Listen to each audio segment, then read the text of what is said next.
How to fix Snapchat black screen on Snapchat. Today guys, I have this solution how to fix and solve this problem. Just follow this video until the end.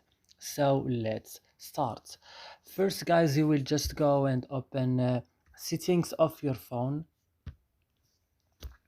Then you will go to apps or applications and you will search for Snapchat. And when you found Snapchat, just open it like this and square down screen and go to storage. Go to the last button here, clear data, and OK. Back and click force tab, click OK, and then you will back to Play Store and update Snap again. And that's it. I hope this video is useful for you. Don't forget to like and subscribe in our channel, and see you in another video.